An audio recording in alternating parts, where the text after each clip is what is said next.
Pablo Emilio Escobar Gaviria nació el 1 de diciembre de 1949 en Río Negro, un pequeño pueblo ubicado en la región montañosa de Antioquia, Colombia. Era el tercer hijo de Abel de Jesús Escobar, un humilde agricultor, y Hermilda Gaviria, una maestra de escuela. La familia Escobar vivía en la pobreza, luchando por sobrevivir en un entorno rural donde las oportunidades eran escasas y el futuro incierto. Desde muy joven, Pablo mostró un carácter ambicioso y una inteligencia aguda, pero también una inclinación hacia la rebeldía. A pesar de las enseñanzas morales de su madre, la necesidad de escapar de la pobreza lo empujó a buscar caminos rápidos hacia el éxito. Aunque asistió a la escuela, su interés en la educación formal fue limitado. En lugar de concentrarse en sus estudios, Escobar comenzó a buscar formas de ganar dinero, incluso si eso significaba romper las reglas. Durante su adolescencia, Pablo Escobar empezó a mostrar un talento innato para los negocios, aunque fueran ilegales. Se cuenta que su primera incursión en el mundo del crimen fue el robo de lápidas de cementerios, las cuales vendía después de borrarle los nombres originales. Este pequeño negocio le generaba algunas ganancias, pero lo más importante es que le dio un gusto por el dinero fácil y lo introdujo al mundo del contrabando, que en esa época era una práctica común en Colombia. A medida que crecía, Escobar se fue involucrando más profundamente en actividades delictivas.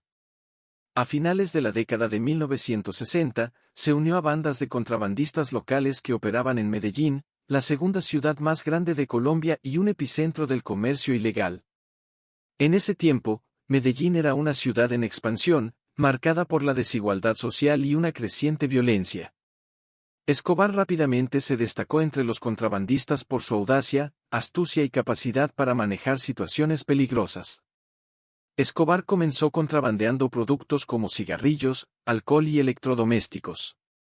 El contrabando le enseñó las habilidades necesarias para manejar redes complejas de corrupción, sobornos y violencia. Con el tiempo, sus actividades se expandieron, y empezó a involucrarse en el robo de automóviles y secuestros menores. Su reputación de ser un negociador implacable y un hombre que cumplía con sus promesas, ya fuera para bien o para mal, comenzó a crecer. Estos primeros años en el crimen le proporcionaron la experiencia y los contactos que más tarde utilizaría para construir su imperio.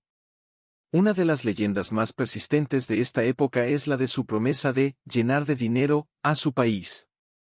Se dice que, mientras aún era joven, Escobar le dijo a un amigo que algún día sería tan rico que incluso podría comprar a Colombia. Esta declaración, aunque tal vez exagerada en el momento, demuestra el tamaño de la ambición de Escobar y su determinación de trascender su origen humilde. La transformación de Escobar de un contrabandista a un narcotraficante comenzó a gestarse a mediados de los años 70, cuando Colombia se convirtió en un punto clave para el tráfico de drogas. Por esa época, la marihuana colombiana ya había ganado popularidad en Estados Unidos, pero lo que realmente cambiaría el juego sería la cocaína. La demanda de cocaína estaba en aumento en Estados Unidos, especialmente entre las clases altas y celebridades, lo que presentaba una oportunidad de negocio sin precedentes. Escobar vio el potencial de la cocaína antes que muchos otros. En lugar de centrarse en el contrabando de marihuana, decidió apostar por esta nueva droga, que era mucho más lucrativa y fácil de transportar en grandes cantidades. Con su conocimiento del contrabando y sus conexiones criminales, Escobar comenzó a organizar la producción y exportación de cocaína desde Colombia hacia Estados Unidos. Para este fin, estableció laboratorios de procesamiento de cocaína en las selvas colombianas, donde la droga se refinaba antes de ser enviada al norte. La entrada de Escobar en el negocio de la cocaína marcó el comienzo de su ascenso meteórico. A medida que el negocio crecía, Escobar comenzó a eliminar a sus rivales y a establecer alianzas con otros narcotraficantes. Su estrategia era simple pero efectiva: sobornar o matar a quienes se interpusieran en su camino. Esta táctica le permitió consolidar su poder rápidamente y establecer una red de distribución internacional que pronto dominaría el mercado de drogas en Estados Unidos. Una anécdota significativa de esta época es la de su viaje a Ecuador para comprar su primer avión. Escobar entendió que para hacer crecer su negocio necesitaba controlar el transporte de la droga, y la adquisición de un avión fue el primer paso hacia la construcción de su propia flota aérea. Este avión no solo le permitió enviar grandes cantidades de cocaína a Estados Unidos, sino que también le dio una ventaja sobre sus competidores, quienes dependían de métodos más lentos y riesgosos. En este periodo, Escobar también comenzó a cultivar su imagen pública. Era consciente de la importancia de ganar el apoyo popular y empezó a invertir en proyectos comunitarios en los barrios pobres de Medellín. Construyó viviendas, campos de fútbol y donó grandes sumas de dinero a los necesitados. Este tipo de actividades lo convirtieron en una especie de Robin Hood para muchas personas en Medellín, quienes lo veían como un benefactor más que como un criminal. Sin embargo, detrás de esta fachada de generosidad, Escobar estaba construyendo un imperio basado en la violencia y la corrupción. Su poder crecía a medida que el cartel de Medellín se consolidaba como la organización de tráfico de cocaína más poderosa del mundo. Escobar no solo controlaba la producción y distribución de la droga, sino que también tenía a su disposición un ejército de sicarios, dispuestos a eliminar a cualquiera que se interpusiera en su camino. A finales de la década de 1970, Escobar ya no era un simple contrabandista, era un magnate de la droga, con una fortuna incalculable y un poder que superaba al de muchos gobiernos. Sin embargo, con este poder también vinieron enemigos poderosos, tanto dentro como fuera de Colombia. Escobar estaba al tanto de que su éxito en el narcotráfico lo había colocado en la mira de las autoridades colombianas e internacionales, así como de rivales en el bajo mundo. La decisión de Escobar de involucrarse en la política a principios de los años 80 fue tanto un intento de proteger su imperio como de legitimar su poder. Se presentó a las elecciones como suplente en la Cámara de Representantes y ganó un escaño, lo que le dio inmunidad parlamentaria. Sin embargo, su incursión en la política también lo puso en el punto de mira de figuras clave que veían con preocupación la influencia del narcotráfico en las instituciones del Estado. A funcionarios y políticos. En 1983, las investigaciones y las denuncias de Lara Bonilla comenzaron a dar frutos. La prensa colombiana publicó fotos de Escobar junto a aviones utilizados para transportar drogas y descubrió su historial criminal. Esta exposición pública desató una tormenta política. Luis Carlos Galán, el líder del movimiento al que Escobar había apoyado, decidió distanciarse de él, rompiendo los vínculos con el narcotraficante y denunciando su presencia en la política. La caída de la máscara de Escobar fue rápida. En medio de la creciente presión, Escobar renunció a su escaño en la Cámara de Representantes en 1983, poniendo fin a su breve carrera política. Sin embargo, el daño estaba hecho. Escobar no solo había perdido su legitimidad política, sino que ahora se enfrentaba a una guerra abierta contra el Estado colombiano. La respuesta de Escobar fue brutal.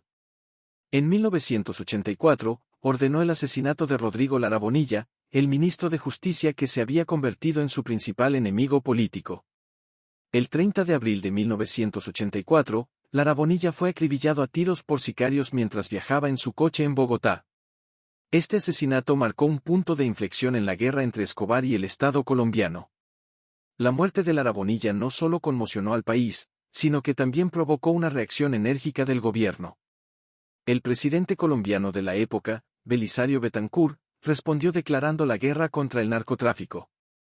Una de las primeras medidas fue la reactivación del tratado de extradición con Estados Unidos, algo que Escobar temía profundamente. Ser extraditado significaba enfrentarse a la justicia estadounidense, donde sus sobornos y su influencia no tendrían el mismo impacto que en Colombia. Esto desató en Escobar una obsesión por impedir la extradición a toda costa. Con la extradición convertida en su mayor temor, Escobar lanzó una campaña de terror sin precedentes para obligar al gobierno colombiano a retractarse. Utilizó su vasto poder económico para financiar una serie de ataques brutales que sumieron a Colombia en una época de violencia extrema. A través del cartel de Medellín, Escobar implementó la estrategia del plata o plomo, soborno o muerte. Aquellos que aceptaban su soborno se salvaban, aquellos que se oponían eran eliminados. Uno de los episodios más sangrientos de esta campaña fue el bombardeo del edificio del Departamento Administrativo de Seguridad, DAS, en Bogotá en 1989, que dejó cerca de 70 muertos y cientos de heridos. Este ataque fue un mensaje claro al gobierno: Escobar estaba dispuesto a matar indiscriminadamente para proteger su imperio. Ese mismo año, Escobar ordenó uno de sus actos más atroces, el atentado contra el vuelo 203 de Avianca, en el que murieron 107 personas. Su objetivo era eliminar a César Gaviria, quien había asumido el liderazgo del Partido Liberal después del asesinato de Luis Carlos Galán, otro de los enemigos de Escobar. Aunque Gaviria no estaba a bordo del avión, la masacre internacionalizó aún más la guerra contra Escobar. Escobar también dirigió sus ataques contra periodistas, jueces y cualquier figura pública que apoyara la extradición. Periodistas como Guillermo Cano, director del periódico El Espectador, fueron asesinados por atreverse a denunciar las actividades del Cartel de Medellín. La prensa, que había sido uno de los principales críticos de Escobar, fue amordazada por el miedo y la violencia. Ante la intensificación de la presión militar y la creciente persecución, Escobar comenzó a explorar opciones para negociar su rendición. Sin embargo, su objetivo principal era evitar la extradición a toda costa. En 1991, Escobar ofreció entregarse voluntariamente al gobierno colombiano a cambio de garantías específicas, no sería extraditado y podría cumplir su condena en Colombia, bajo condiciones que él mismo impondría. El gobierno, agotado por años de violencia y presionado por una sociedad cansada, aceptó las condiciones de Escobar. Como parte del acuerdo, Escobar construyó su propia prisión, la Catedral, una lujosa instalación ubicada en las montañas cerca de Medellín. La Catedral era cualquier cosa menos una prisión ordinaria. Escobar la diseñó para su comodidad, con todas las comodidades imaginables, desde una cancha de fútbol hasta un jacuzzi, e incluso oficinas donde podía continuar dirigiendo el Cartel de Medellín. Desde la Catedral, Escobar siguió operando su imperio criminal con total impunidad. Aunque estaba técnicamente encarcelado, su influencia en el narcotráfico y la política colombiana no disminuyó. Sin embargo, la situación pronto se tornó insostenible. La presión interna y externa sobre el gobierno colombiano creció cuando se supo que Escobar seguía dirigiendo el cartel desde su prisión. Además, sus enemigos, tanto dentro como fuera del mundo del narcotráfico, estaban aprovechando la situación para fortalecer sus posiciones. En 1992, las autoridades colombianas decidieron trasladar a Escobar a una prisión convencional, lo que provocó su fuga. Esta fuga desencadenó una de las persecuciones más intensas en la historia de Colombia. Durante más de un año, Escobar estuvo prófugo, moviéndose constantemente y utilizando su vasta red de recursos para evitar la captura.